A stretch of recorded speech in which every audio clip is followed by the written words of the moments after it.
सभी को जय मसीह।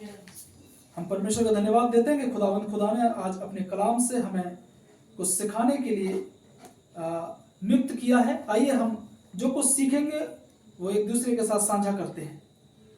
आज हम देखेंगे दूसरा इतिहास 15, जहां पे हम पाते हैं राजा आशा के सुधार के लिए। पहली आयत कहती है, तब परमेश्वर का आत्मा आदेद के पुत्र अजरिया में समा गया और वह आशा से भेंट करने निकला और उससे कहा, हे आशा और हे सारे यहूदा और बिन्यामीन, मेरी सुनो। जब तक तुम यहोवा के संग रहोगे तब तक वह तुम्हारे संग रहेगा, और यदि तुम उसकी खोज में लगे रहो तब तो वह तुमसे मिला रहेगा, परंतु यदि तुम उसको त्याग दोगे तो वह भी तुम्हें त्याग देगा।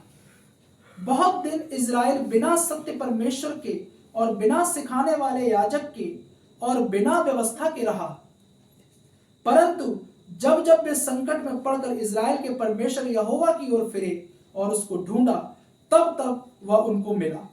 उस समय ना तो जाने वाले को कुछ शांति होती थी और ना आने वाले को, वरन सारे देश के सब निवासियों में बड़ा ही कोलाहल होता था। जाति से जाति और नगर से नगर चूर किए जाते थे, क्योंकि परमेश्वर नाना प्रकार के कष्ट देकर उन्हें घबरा देता था। परंतु तुम लोग हियाव बांधो और तुम्हारे हाथ ढीले ना पड़े, क्योंकि तुम्हारे काम का बदला मिलेगा। जब आशा ने यह वचन और आदेदी नबी की नबूवत सुनी, तब उसने हियाव बांधकर यहूदा और बिन्यामीन के सारे देश में से और उन नगरों में से भी जो उसने एप्रैम की पहाड़ी देश में ले लिए थे, सब घिनौनी वस्तुएं दूर की, और यहोवा की जो वेदी यहोवा के ओसरे के सामने थी उसको नए सिरे से बनाया। उसने सारे यहूदा और बिन्यामीन को और एप्रैम, मनसे और सिमोन में से जो लोग उसके संग रहते थे उनको इकट्ठा किया, क्योंकि वे यह देखकर कि उसका परमेश्वर यहोवा उसके संग रहता है, इज़राइल में बहुत से उसके पास चले आए थे। आशा के राजा के 15वें वर्ष के 3रे महीने में वे यरूशलेम में इकट्ठे हुए। उसी समय उन्होंने उस लूट में से जो वे ले आए थे 700 बैल और 7000 भेड़ बकरियां यहोवा को बलि करके चढ़ाई। उन्होंने वाचा बांधी कि हम अपने पूरे मन और सारे जीव से और अपने पूर्वजों के परमेश्वर यहोवा की खोज करेंगे, और क्या बड़ा क्या छोटा, क्या स्त्री क्या पुरुष, जो कोई इज़राइल के परमेश्वर यहोवा की खोज ना करे वह मार डाला जाए। उन्होंने जय जयकार के साथ तुर्रियां और नरसिंगे बजाते हुए ऊंचे शब्द से यहोवा की शपथ खाई।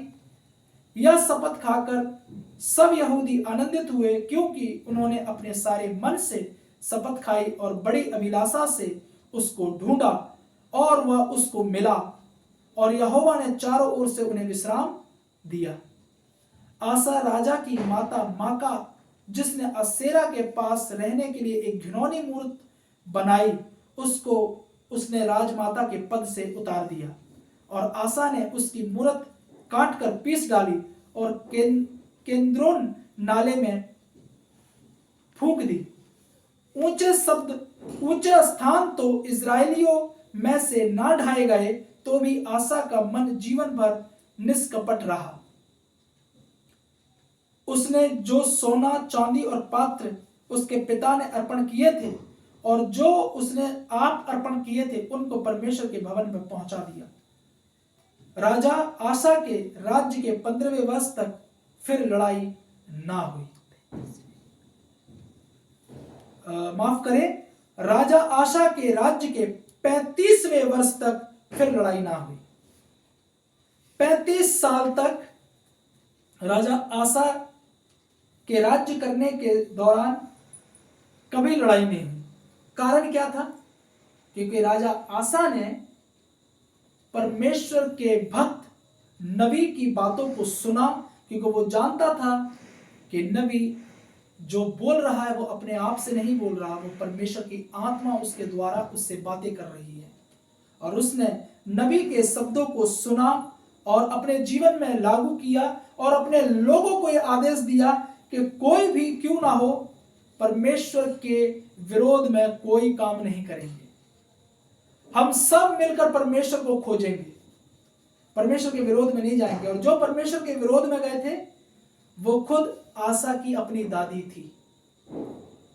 राजा आसा की दादी माका जो थी वो राजमाता के पद पर थी, क्योंकि वो दादी थी।